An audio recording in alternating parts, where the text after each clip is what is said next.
प्यारे विद्यार्थियों, असी कर रहे सी अभ्यास नंबर 11.1। इस अभ्यास से असी पहले 3 चैप्टर प्रश्न कर चुके हैं। अज असी इस भाग का चौथा ते 5वां प्रश्न करांगे। आओ असी चौथे प्रश्न दे विच पढ़दे हां कि वो की पुछना चाह रहे ने साडे तो। एक फर्श बनाउण दे लई उपयोग कीती जाण वाली एक टाइल का आकार समांतर चतुर्भुज दा है जिस दा आधार 24 सेंटीमीटर अते इस दी संगत ऊंचाई 10 सेंटीमीटर है। मतलब साडे कोल एक इस तरीके दी समांतर चतुर्भुज है, ठीक है। ओदियां चारे भुजावां जड़ियां वो बराबर ने। उस दी आधार की गल की जाए जे तो वह आधार हैगा आ, आधार जड़ा आ इत्थे नीचे वाला हिस्सा जड़ा वो हैगा आ 24 सेंटीमीटर ते इस दी ऊंचाई उपर नूं जड़ा आ वो हैगा आ सिर्फ 10 सेंटीमीटर, ठीक है। सो सानू पता आ कि जे असी किसी भी चीज़ का खेत्रफल पता करना चाहुंदे आ तां उहदे लई सानू लंबाई गुणा चौड़ाई जड़ी आ वो करनी पैंदी है, ठीक है। सो जे असी इस समांतर चतुर्भुज की गल करिए तो इसकी आधार जड़ा आ ओदी लंबाई होएगी इस तरीके ना ते जिहड़ी इहदी ऊंचाई होएगी वो इस तरीके ना उपर नूं होएगी, ठीक है। सो जो असी इन्हां दोवां नूं गुणा कर देवांगे तो फिर भी साडे कोल इस समांतर चतुर्भुज का जड़ा आ वो खेत्रफल आ जाएगा।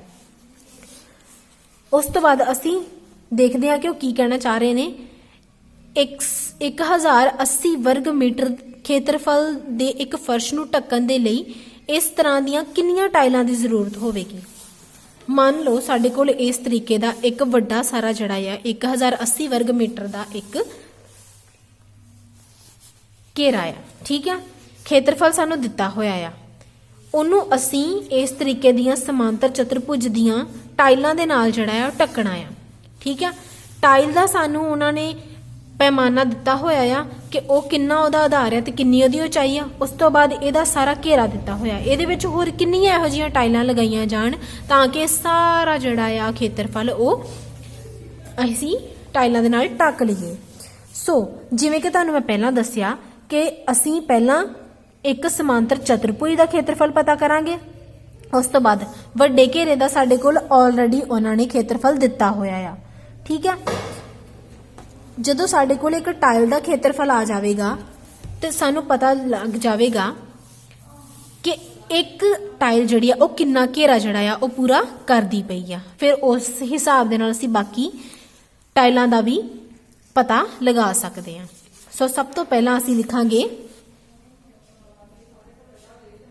टाइल दा आधार किन्ना है साडे कोल 24 सेंटीमीटर। उस तो बाद इसकी ऊंचाई कितनी है साडे कोल वो हैगी साडे कोल 10 सेंटीमीटर। जे असी एक टाइल का खेत्रफल पता करना चाहते हैं तो वो हो जाएगा साडा लंबाई गुणा चौड़ाई सी वैसे तो खेत्रफल, ठीक है। असी ऊंचाई नूं भी चौड़ाई जड़ी मान के चल सकते हैं। वो हो जाएगा साडा 24 गुणा 10। 24 नूं 10 नाल गुणा करन ते साडा उत्तर आ गया 240 सेंटीमीटर। इस तो बाद उन्होंने सानू दिता होया आ इस वड्डे घेरे का खेत्रफल किन्ना हैगा आ 1080 वर्ग मीटर।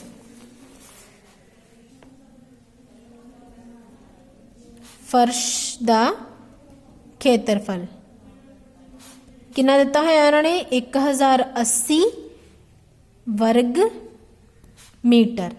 हुण तुसीं देख सकते हो कि टाइल सानू दिती हुई उन्होंने सेंटीमीटर दे विच, पर फर्श का खेत्रफल किन्ना आ वर्ग मीटर दे विच। सानू हुण मीटर नूं सेंटीमीटर दे विच बदलना पवेगा। असीं जाणदे हां कि 1 मीटर दे विच किन्ने सेंटीमीटर हुंदे ने 100 सेंटीमीटर। जे इत्थे 1 मीटर लिखिया आ इहदा मतलब इत्थे किन्ने सेंटीमीटर होणगे 100 सेंटीमीटर। असीं कर देवांगे 1080 नूं गुणा कर देवांगे 100 दे नाल। पर तुसी देखो इत्थे नाल लिखिया होया वर्ग मीटर। वर्ग मीटर का मतलब हुंदा आ मीटर 2 वारी गुणा हो रहा है, मीटर की पावर 2 हो जाती है। वर्ग मीटर का मतलब ये हुंदा आ। इस करके 100 नूं असीं कितनी वारी गुणा करांगे फिर 2 वारी। साडे कोल उत्तर आ जाएगा ਅਖੀਰ ਦੇ ਵਿੱਚ ਸਾਡੇ ਕੋਲ ਕਿੰਨੀਆਂ ਜ਼ੀਰੋ ਆ ਜਾਣਗੀਆਂ 4। ਸੋ ਹੁਣ ਅਸੀਂ ਪਤਾ ਲਗਾ ਸਕਦੇ ਹਾਂ ਕਿ ਕਿੰਨੀਆਂ ਟਾਈਲਾਂ ਜਿਹੜੀਆਂ ਆ ਉਹਨਾਂ ਦੀ ਗਿਣਤੀ ਸਾਨੂੰ ਚਾਹੀਦੀ ਆ। ਟਾਈਲਾਂ ਦੀ ਗਿਣਤੀ ਹੁਣ ਸਾਨੂੰ ਪਤਾ ਆ ਕਿ ਜੇ ਅਸੀਂ ਜਿੰਨਾ ਸਾਡਾ ਖੇਤਰਫਲ ਆ ਉਹਨੂੰ ਅਸੀਂ ਭਾਗ ਕਰ ਦਈਏ ਜਿੰਨਾ ਸਾਡੀ ਟਾਈਲ ਦਾ ਖੇਤਰਫਲ ਆ, ਤਾਂ ਸਾਡੇ ਕੋਲ ਕਿੰਨੀਆਂ ਟਾਈਲਾਂ ਸਾਨੂੰ ਚਾਹੀਦੀਆਂ ਨੇ ਉਹਨਾਂ ਦੀ ਗਿਣਤੀ ਆ ਜਾਵੇਗੀ। ਭਾਗ ਕਰਨ ਤੋਂ ਬਾਅਦ ਸਾਡੇ ਕੋਲ ਉੱਤਰ ਆ ਜਾਵੇਗਾ 45,000। ਠੀਕ ਹੈ, 45,000 ਉੱਤਰ ਆਉਣ ਤੋਂ ਬਾਅਦ ਸਾਨੂੰ ਪਤਾ ਲੱਗ ਜਾਵੇਗਾ ਕਿ ਇਸ ਪੂਰੇ ਵਰਗ ਨੂੰ ਜਾਂ ਪੂਰੇ ਖੇਤਰਫਲ ਨੂੰ ਢੱਕਣ ਦੇ ਲਈ ਸਾਨੂੰ ਕਿੰਨੀਆਂ ਟਾਈਲਾਂ ਦੀ ਜ਼ਰੂਰਤ ਹੋਵੇਗੀ। ਸਾਨੂੰ 45,000 ਟਾਈਲਾਂ ਦੀ ਜ਼ਰੂਰਤ ਹੋਵੇਗੀ। ਉਸ ਤੋਂ ਬਾਅਦ ਅਗਲਾ ਸਾਡੇ ਕੋਲ ਪ੍ਰਸ਼ਨ ਹੈ ਕਿ ਸਾਡੇ ਕੋਲ ਇੱਕ ਕੀੜੀ ਜਿਹੜੀ ਆ ਉਹ ਕਿਸੇ ਫਰਸ਼ ਦੇ ਉੱਤੇ ਜਿਹੜੀ ਆ ਉਹ ਤੁਰੀ ਜਾ ਰਹੀ ਆ। ਉਹ ਵੱਖਰੇ ਵੱਖਰੇ ਆਕਾਰਾਂ ਦੇ ਭੋਜਨ ਦੇ ਲਈ ਵੱਖਰੇ ਵੱਖਰੇ ਆਕਾਰਾਂ ਦੇ ਰਾਹੀਂ ਜਿਹੜੀ ਆ ਉਹ ਘੁੰਮ ਰਹੀ ਆ। ਠੀਕ ਹੈ, ਅਸੀਂ ਪਤਾ ਲਗਾਉਣਾ ਆ ਕਿ ਸਭ ਤੋਂ ਵੱਧ ਲੰਬਾ ਚੱਕਰ ਕੀੜੀ ਨੂੰ ਕਿਹੜੇ ਆਕਾਰ ਦੇ ਲਈ ਜਿਹੜਾ ਆ ਉਹ ਲਗਾਉਣਾ ਪਵੇਗਾ। ਸਾਡੇ ਕੋਲ 3 ਆਪਸ਼ਨਸ ਦਿੱਤੀਆਂ ਹੋਈਆਂ ਨੇ।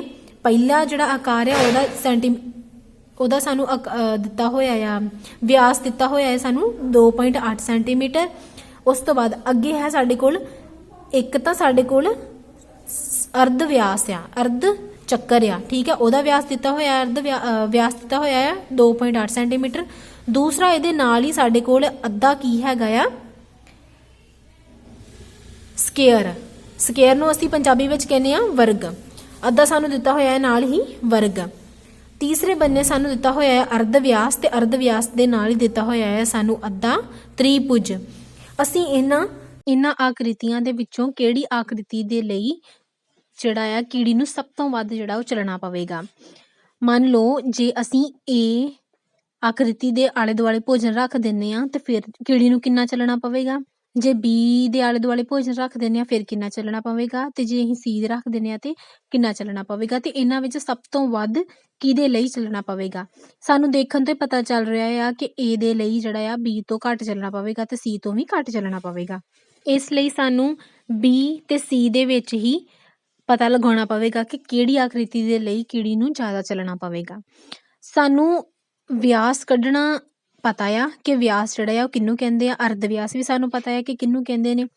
ਅਸੀਂ ਕੀ ਕਰਨਾ ਆ ਕਿ ਸਭ ਤੋਂ ਪਹਿਲਾਂ ਜਿਹੜਾ ਚੱਕਰ ਦਿੱਤਾ ਗਿਆ ਆ ਸਾਨੂੰ ਅੱਧਾ ਚੱਕਰ ਉਹਦਾ ਅਰਧ ਵਿਆਸ ਪਤਾ ਕਰਾਂਗੇ, ਕਿਉਂਕਿ ਚੱਕਰ ਦਾ ਜਿਹੜਾ ਆ ਉਹ ਘੇਰਾ ਪਤਾ ਕਰਨ ਦੇ ਲਈ ਸਾਨੂੰ ਪਰਿਮਾਪ ਪਤਾ ਕਰਨ ਦੇ ਲਈ ਸਾਨੂੰ ਫਾਰਮੂਲਾ ਵਰਤਣਾ ਪਵੇਗਾ। ਫਾਰਮੂਲਾ ਹੈਗਾ ਸਾਡਾ 2πr ਤੇ r ਜਿਹੜਾ ਆ ਸਾਡਾ ਹੈਗਾ ਅਰਧ ਵਿਆਸ। ਅਰਧ ਵਿਆਸ ਦੀ ਸਾਨੂੰ ਵੈਲਿਊ ਜਿਹੜੀ ਉਹ ਪਤਾ ਕਰਨੀ ਪਵੇਗੀ। ਵਿਆਸ ਦੀ ਵੈਲਿਊ ਸਾਡੇ ਕੋਲ ਹੈਗੀ ਆ 2.8 ਤੇ ਅਰਧ ਵਿਆਸ ਉਹਦਾ ਅੱਧ ਹੋ ਜਾਏਗਾ ਤੇ ਕਿੰਨੀ ਆਵੇਗੀ ਸਾਡੀ 1.4 ਜਾਂ 1.4। ਇਸ ਕਰਕੇ ਅਸੀਂ ਪਹਿਲਾਂ ਅਰਧ ਚੱਕਰ ਦਾ ਪਰਿਮਾਪ ਪਤਾ ਕਰਾਂਗੇ ਜੋ ਹੋਵੇਗਾ ਸਾਡਾ 2 ਗੁਣਾ 22/7 ਗੁਣਾ 1.4। ਪਾਈ ਦੀ ਵੈਲਿਊ ਸਾਡੇ ਕੋਲ 22/7 ਹੈ, ਇਸ ਕਰਕੇ ਆਪਾਂ ਇਸ ਤਰੀਕੇ ਨਾਲ ਲਿਖਾਂਗੇ।